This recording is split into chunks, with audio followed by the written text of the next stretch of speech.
Hey guys, it's Britt. Tonight we're here to react to a creator that I've never featured on my channel, but she gave her opinion about Colleen Ballinger, which, as a lot of y'all know, has been a regular on my channel, specifically over the last 6 to 7 months. But she is in PR, and she had a lot of really interesting points that she made in her reaction to Colleen returning to YouTube. So I figured that this would be a really good video to react to with y'all. So if you're interested, please keep watching.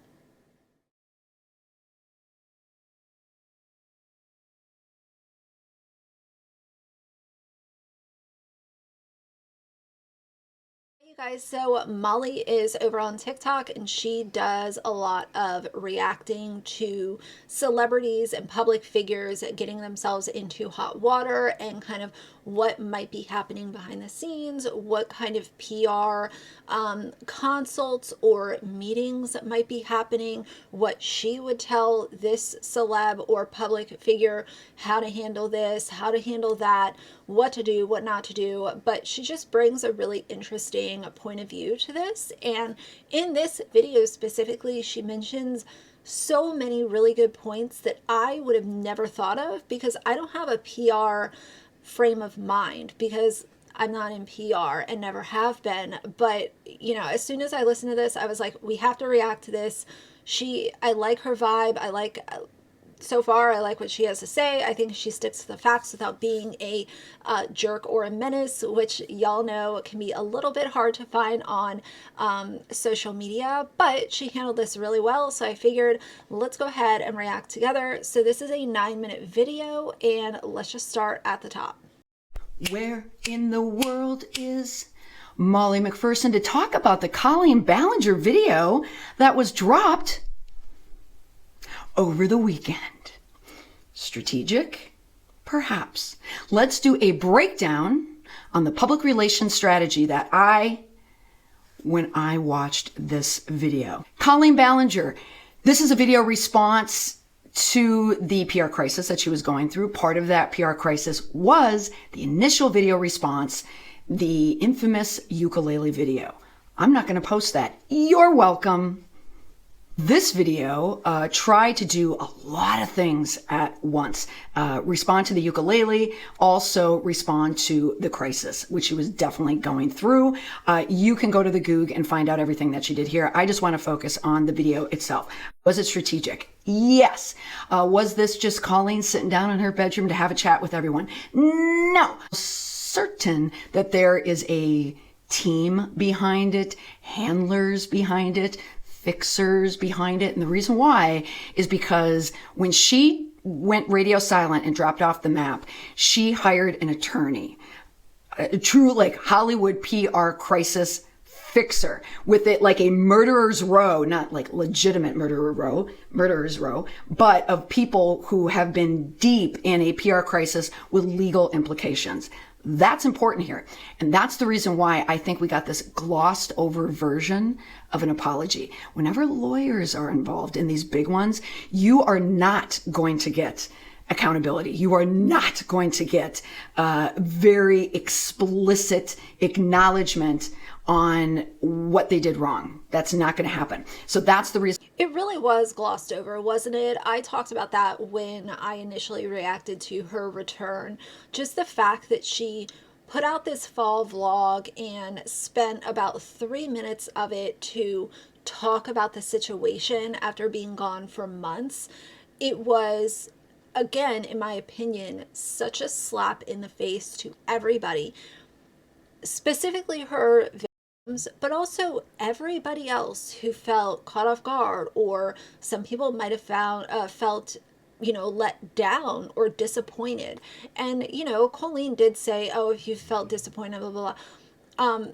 But there was so little time spent on this. And now that it's been a few days since this video came out, we can also see that she is just trucking along because she wants that Vlogmas AdSense check to be thick and mighty. And that's just what she's going to do. People are eating it up. There are people in Molly's comment section saying, I'm still going to watch her vlogs. I'm glad that she's back. It is such a pathetic display of what YouTubers get away with. Not all, but the big ones get away with whatever they want to do. It's wild. Why I think there are more people involved in this video. It was very, very strategic. It was a Saturday morning drop. Was it meant for Saturday? Maybe, maybe not. Many of you know over the weekend, Taylor Swift, like the biggest algorithm name out there right now. Everybody is deep in the Travis and Taylor, fairy tale love story. PR or not, next week's podcast on Tuesday or tomorrow. All of a sudden on Saturday, Taylor is dealing with the tragic death of a fan who succumbed during the second song during the concert. This was huge in the online digital world. People commenting on it and news stories about it. Perhaps this was sitting in the queue waiting to go out on a true of all Friday news dumps, the Friday after Thanksgiving. Maybe that's when it was planned for, but someone on that team said, we have an opening here. Let's just drop it now. One of the questions that I get a lot when they hear me talk about the Friday news dump over the weekend, but people are still talking about it like crazy. True, absolutely, online, and that makes a difference. When stories are online, timing is always a factor in a crisis. People like to get fixated on So in other words, drop it now so that it's kind of lost in this digital archive of everything else that is being covered right now. And yes, I have seen Taylor Swift. Like, if I see one more Taylor Swift update, I think I might scream. I have blocked and unfollowed certain pages on Instagram because I'm so tired of hearing about Taylor Swift, Travis Kelce, and what the hell they are doing. I'm wiped out. I'm done. I'm glad for her. Like, let the girl have a relationship. Like, not every single motion needs to be its own post. It's annoying. But I did find that part of what she said to be interesting, how it ties out to, almost like, oh, well, now we can drop this because there are stories that are huge. So let's drop this and it'll just kind of like fall into the shadows.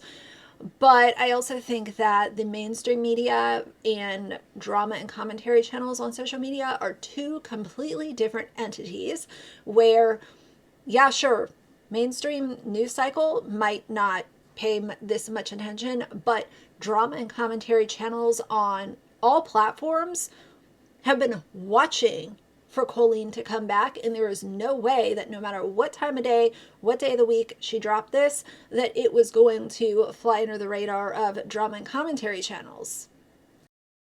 Story, yes, and it goes deep in the algorithm, yes. However, journalists are off. The news organizations, they're off. It's the weekend. I mean, they have a skeleton staff there, but they're not going to be starting stories like this. They may be watching it, but not starting it. The teams behind this, the Joe Jonases of the world, all the people, when they're strategically planning things, they want it to go away before Monday morning. That's why Taylor Swift, her team is going to make sure for the Monday news cycle that there are updates.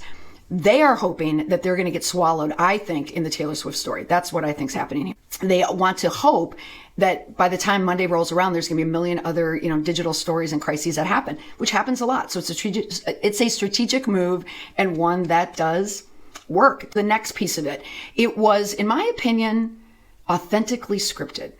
If anyone just like casually watching this video had no idea what was going on, they may view this as a very authentic video of a woman, a mom sitting in her bedroom talking about some challenges that she had. It was very polished, felt rehearsed. I was, looking at the eyes a lot to see where it was going, like a crafted response as opposed to like a genuine, unfiltered apology. When I'm talking to you right now, this is unscripted. I'm riffing it from my head and I may be looking at a note here.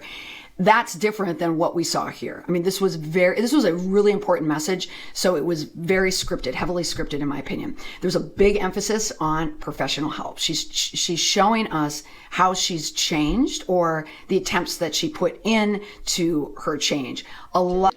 And the other thing that I didn't mention in my initial video is also, obviously, a lot of y'all pointed out the fact that she, in this return video, had a very basic YouTuber appearance. She was sitting on the bedroom floor. She had,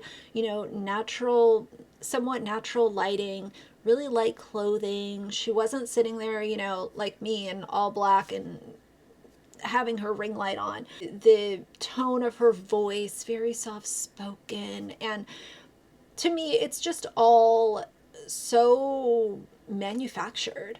And once I feel like something is so heavily manufactured, there is no way to ever view that person as an authentic human being again.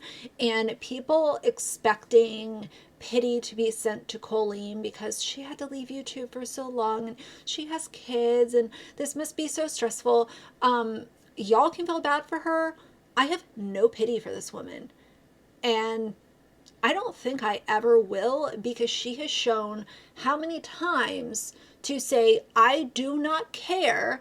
I am going to troll the hell out of y'all that are upset, and I'm going to continue on this money train. And I'm going to do little videos saying, I've changed, even though it's about her liking football now. She is trolling people who genuinely care about the pain that she caused her underage fans by her actions. Out of therapy. We found out that her therapist was asking her to vlog during her break. There was one point in the video where I thought, okay, the husband's there, the kids are here, who's filming? But that's just me. And then also in the vlog portion, she talked about making this extreme pivot from talking about the incident that she was apologizing for into her vlog. Also strategic. She's combining the content to make it one, so it could really be like a vlog and not just a separate apology video. Why this matters, and I mentioned this in the Taylor Swift apology as well, just like Taylor Swift is not going to address deeply, what happened to that fan, Anna, at her concert, because the internet is forever. Algorithms, the internet reads transcripts and words, and people will pull it. It will be quoted. It will be a bigger story. If you put a post like on an Instagram story, or if you bury it, embed it in a fall vlog, it's not going to be sitting out there on its own. And I think that is intentional. Also, the timing of this, we're 6 months out. She wants to make money. She wants people to come back to her YouTube channel. She needed to get something back up on YouTube. Also, in reference to the ukulele video, again, you're welcome. I'm not going to put that in there. Is it up? Is that video up? When she's talking, do you want to go back and look for it? Of course that video is up. Now, do you go to the comments here to check to see all the negativity, to see the feedback, what people are saying? Of course, none of the negative comments are there. Maybe one or two might slip in. I never saw one. The lack, and this is... Yeah, why would you put all of the accountability or responsibility on your own plate, even if you are the one that actually did it? She doesn't want this to continue to grow and fester. And if she does put more accountability on herself by taking... these claims and saying, yes, I messed up and I did this and I did XYZ, then obviously this is going to continue to go. And I think that nobody needs to be an attorney to see that, even if you've watched YouTube for any period of time, Colleen is done with this situation. Point blank, period. There's a lack of direct acknowledgement or apology to the victims.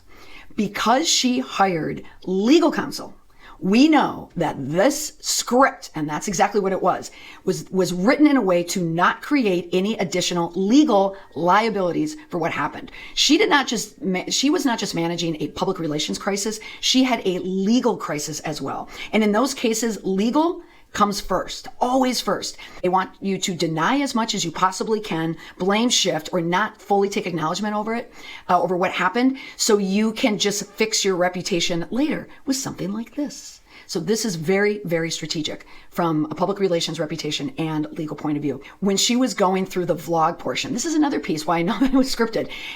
She had talked about the cookies, if you remember. I have celiac disease. I notice when someone starts talking about gluten-free cookies, I go, what? There's a gluten. Okay. So she starts opening it up. I know the brand. I will not associate the brand with this video, but anyone who eats that brand, and you saw it, you knew it. She's reading it. She goes, oh, I love this. And she talks about how she loves that brand of cookie dough. And then she went, oh my gosh, you can eat the dough raw. I had no idea. Of course you did. Everybody knows that you can eat that raw. So little tells like that throughout this tell me that it was completely strategic and scripted. Last piece. Anyone who follows knows I have an indestructible PR framework. Own it, explain it, promise it. That framework never fails. It just doesn't fail. Did she own up to it? No. We heard nothing to the victims. We heard nothing explicit in terms of an apology. Yeah, so obviously, you know, Molly picks up a lot of things that we've already discussed, but I felt like her response and her insight was very intriguing, and I kind of go back and forth sometimes because I'm like, you know, do I keep covering Colleen at the rate that I've been covering her? Do I scale it back to like a couple times a month? I don't know what I'm going to do. I am watching her pattern and I'm watching to see what she's doing, and I'm going to talk about things if and when I feel like I want to talk about them. So I'm not going to put myself on a set number or a set schedule because I think that Colleen Ballinger is one of the most dangerous people that has been allowed to come back and flourish on YouTube, specifically because her fans are still currently minors. And we've seen what she did before. Do you think that she is not going to do the same thing? Do you think that she is not going to parasocially connect to new minor fans when they start stroking her ego and she realizes, hey, these are the people that are actually allowing me to come back and believing the BS narrative that I'm publishing, so I should give them some extra attention? If y'all think that that's not in the back of her mind, then possibly you are naive, and that's okay. But in my opinion, I think that it's much more produced and manufactured than maybe other people think. And this is my channel where I share my opinions, and we're just going to see where this goes. But like I said, I like Molly. I'll link her TikTok down below. And yeah, we'll see where this goes. But for now, I am still disgusted and appalled by Colleen Ballinger. And I do understand why she's not taking full accountability or full responsibility, but that doesn't make it any better in my opinion. So that's going to be it for today. If you liked the video, please leave a like and a comment. And if you'd like to see more from me in the future, please subscribe. I'll see you guys soon. Bye.